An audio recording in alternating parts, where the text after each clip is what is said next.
दुलाराय बर' फरायसा आफादा मोनसे खोथाखौ जोङो फोथायो जे जायखिजाया खामानिखौ जुदि जों मावनांगौब्ला बिनि गुदि बिथाया थिग जानांगौ आरो बेखौ जों फोथायनानैनो दुलाराय बर' फरायसा आफादा जोंनि गामि गफायाव थानाय जोंनि गोबां गामि गफायाव बर' खुदियाफोर दङ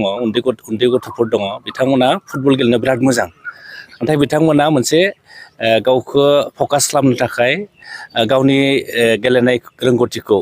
मोनसे लेभेलसिम लांनो थाखाय बिथांमोना प्लेटफर्म मोनामोन आरो बेखौ प्लेटफर्मखौ होनो थाखायनो दुलाराय बर' फरायसा आफादा गामि गफायाव थानाय जोंनि जायफोर उन्दै खुदियाफोर दङ जायफोरा फुटबल गेलेनानै मोजां मोनो बा फुटबल गेलेनायाव आखा फाखा बिथांमोनखौ मोनसे प्लेटफर्म होनो थाखायनो दुलाराय बर' फरायसा आफादा 13 बोसोर बैसोसिमनि जि जोलुर बादायलायनाय हौवासाफोरनि जों बेखौ होबोनाय जादों आरो मिरु दुलाराय बर' फरायसा आफादा 2022 मायथाइयाव देग्लाय बियो 4थि जागोन आरो बेनि गेजेरजों जों नुदों जों जेब्ला 13 बोसोर बैसोसिमनि जोलुर बादायलायनायखौ जों होनाय जादों बेनि उनावनो जोंनि बर'फोरनि गेजेराव स्पेसियेलि जायफोर उन्दै खुदियाफोर दङ फुटबल गेलेनायनि गेजेरजोंबो जेन गावनि जिउखौ जे दाफुंनो हायो आरो बेनि गेजेरजोंनो बर' हारिखौ नेसनेल इन्टारनेसनेलाव जोङो सिनायथि होनो हायो बे मोनसे जि थांखि बेखौ जों उन्दै गथ'फोरखौ होनायनि उनाव गोबां गामि गफाफोराव दानिया फुटबलनि फारसे मोनसे गेलेनायनि जे थासारि बेखौ जों जानायखौ नुदों आरो जों दुलाराय बर' फरायसा आफाद हिसाबै जों नुबावदों आन्डार 13 फुटबल होनायनि उनाव जायफोरा जोंनि जिल्लाफ्रा गोदोनिफ्रायनो होबोदों उदालगुरिया 2008निफ्रायनो होदों जों नुदों उदालगुरिनिखौ जों एग्जाम्पल हिसाबै लायोब्ला जों नुदों उदालगुरि जिल्लानि आन्डार 13 फुटबल गेलेनायाव जायफोर गेलेगिरिफ्रा गेलेलांबाय बिथांमोना गोबां आसामनि मोजां क्लाबफोराव बिथांमोना गेलेनो सुबिदा मोन्दों आसाम पुलिसफोराव माने डिफेन्सफोराव इन्डियान आर्मि BSF ओमफ्राय CRPफोराव गोबां बिथांमोना जब मोननायखौ जों नुदों आरो बेनि अनगायैबो जायफोर नेसनेल लेभेलनि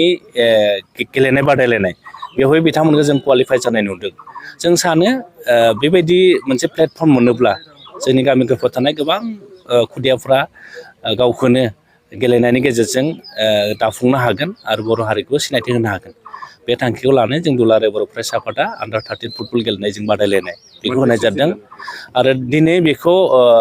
दुलाराय बर' फरायसा आफादा फैबाय थानाय 4थि 13 बोसोर बैसोसिमनि जि बादायलायनाय जोलुर बादायलायनाय बेवहाय जोङो सेलेक्सन खालामनो थाखाय जोङो बेवहाय जि जिल्ला आफादफ्रा दिनै बे बाहागो लादों डिमाकुसिनि जेम्स बेंगा गेलेग्रा फोथाराव आरो जों सानो दिनै जोङो सेलेक्सन खालामनायनि उनाव दुलाराय बर' फरायसा आफादनि जि मोनसे बड'फा FC क्लाब बड'फा फुटबल क्लाब बेयो 2024 मायथाइयाव दानाय जादोंमोन आरो 2025 मायथाइयाव गिबि खेबनि थाखाय आसामनि इन्टार क्लाब आन्डार 13आव बिथांमोना गेलेनानै 39 अल आसामावनो 39 पइन्ट मोननानै नैथि मासियाव आवग्रिनो हादों आरो बेनि उनाव इन्डियानि I लिगआव बर'फोरनि मोनसे जारिमिन होननानै बुंनांगोन गिबि खेबै बड'फा FCआ इन्डियान I लिगखौबो गेलेनो सुबिदा मोनबाय जों सानो फैबाय थानाय समफोराव जोंनि खुदियाफ्रा जोंनि बर' गथ'फ्रा नेसनेल इन्टारनेसनेल लेभेलावबो जि मोनसे फुटबलनि गेजेरजोंनो गावखौ दाफुंनायनि गेजेरजों बर' हारिखौ सिनायथि होनो हानाय जि लामा बेयो गेवबायनानै दुलाराय बर' फरायसा आफादा जोङो फोथायो आरो बेनि गेजेरजोंनो आथिखालाव जों नुदों गोबां जोंनि सेंग्राफ्रा जोंनि लाइमोनफ्रा जोंनि उन्दै गथ'फ्रा माने फरायनो गारबाय स्कुल ड्रप आउट जादों ओमफ्राय ड्राग्स जौ जुवा गेलेनाय बेफोरबायदि जिनिसखौ गोबां माने बेफोरबायदि गाज्रि हाबाफारियाव नांथाबना थानाय नुदों जों सानो फुटबल गेलेनायनि गेजेरजोंनो जों बेफोरबायदि समाजनि गाज्रि थासारिफोरखौबो जोङो फोसाबनो हायो नामा जों बेखौ दुलाराय बर' फरायसा आफादा साननानै बे गेलेनाय बादायलायनायखौ जों होनाय जादों